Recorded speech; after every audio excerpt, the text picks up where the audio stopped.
forcing Kingbean to use his run back should he lose here later on. So this might be quite clever actually to do this if you practice this. Interesting. And I'm also very, very intrigued now which pot they will go for, because there's a very clear best pot here. However, he's extremely hard to use.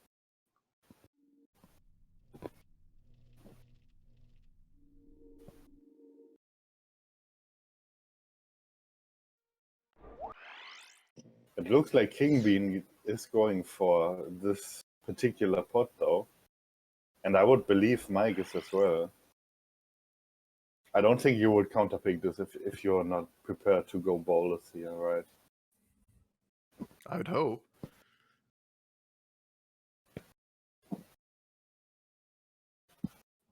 And since they were just on no upgrades, we know that they're okay. Mike's showing the upgrades again, which is fine. But again, they were just on no upgrades, so technically we already know it's fine. And yeah, this is, by the way, this is the longest trick in the game, time-wise. There's one trick that is longer if you count distance, but if you just count time, then this is the longest one. Because the average speed here is much lower. Because it is such a winding track. There's so many back and forths, and actually mandatory break spots, which is very rare in this game.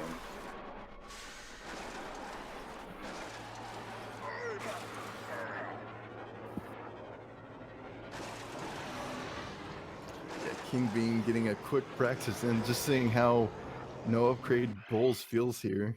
Yeah.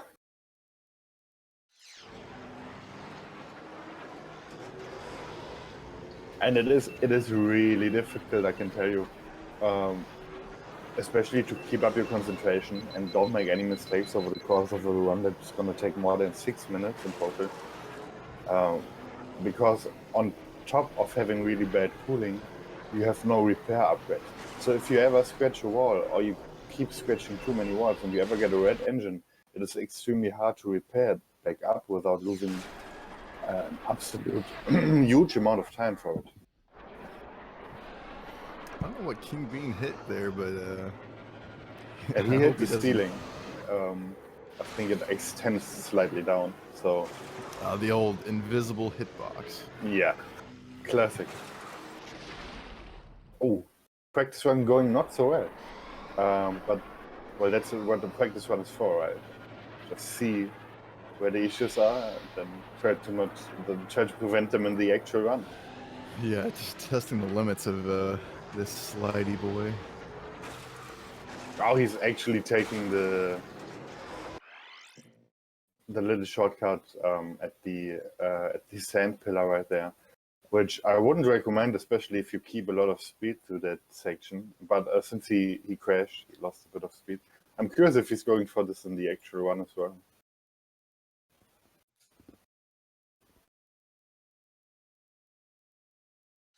So the runners got their countdown, and I think we're live right here. So let's see how this goes. Like I said, this is going to take a while. The laps are going to be above 2 minutes. So this is going to take more than 6 minutes.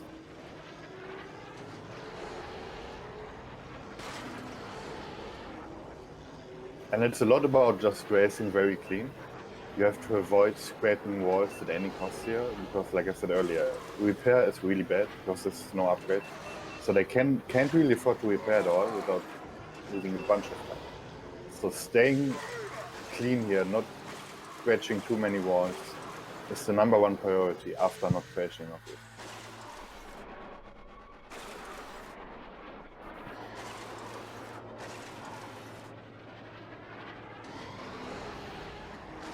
So far it looks pretty neck and neck, although I think Mike is slightly ahead. That might be deceiving though, because I think he used more heat. He did keep that boost there.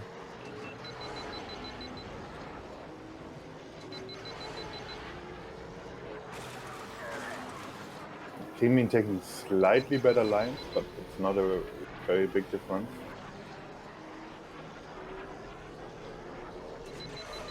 And both coming up to the canyon here, the Sand Canyon.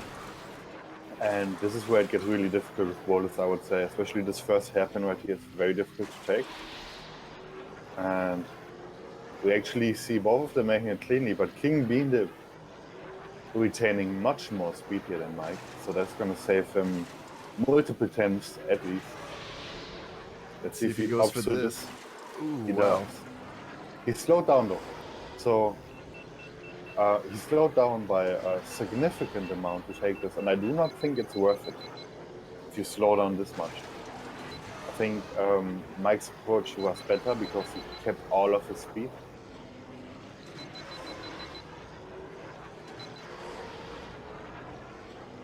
I still think Kingbean has a slight lead, but it is very small at this point. Oh, man. Oh, that's a big bong. Really costly bong right there. And like I said earlier, you cannot do this too often. If you ever get a red engine, you're in big trouble. And Kingbean actually preemptively repairing it, so he's very well aware of the fact that he cannot afford to get a red engine. Yeah, Kingbean, very risky player, and you can see that paying off a little bit, but it doesn't come without just inches between life and death. Oh, and there's a big definitely. bong right there. And yeah, that big bong at the start of the lap definitely cost him the lead here, and Mike is surely ahead at this point.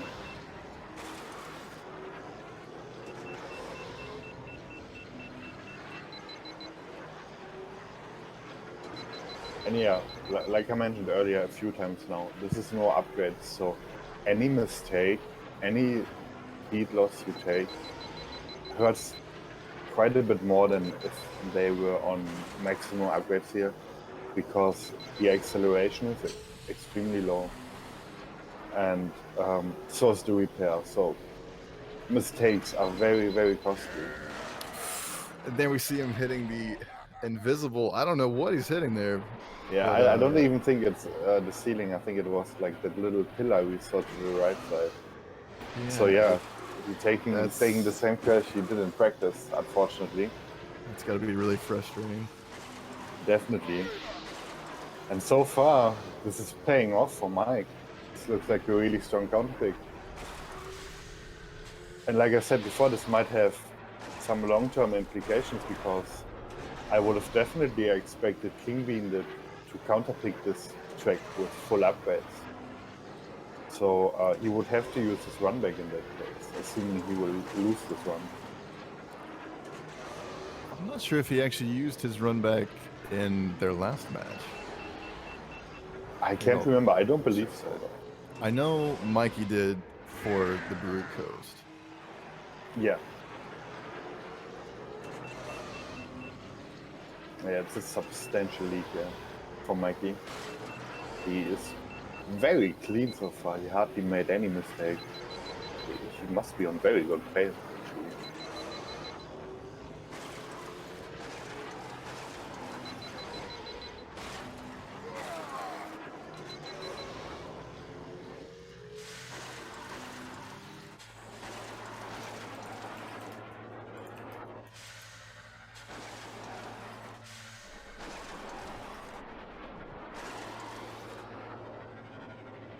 Yeah, Mike already almost done with this tight back and forth section here.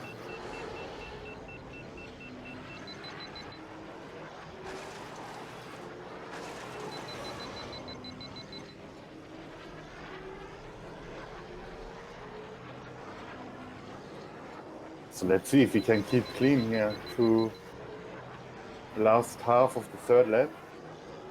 So far it's looking very good for Mike, looking like a very strong pick here.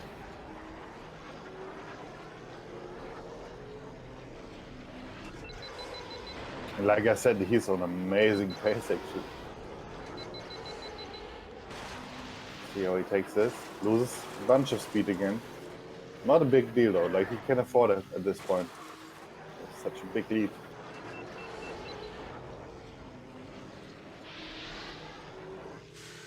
Oh, he gets stuck.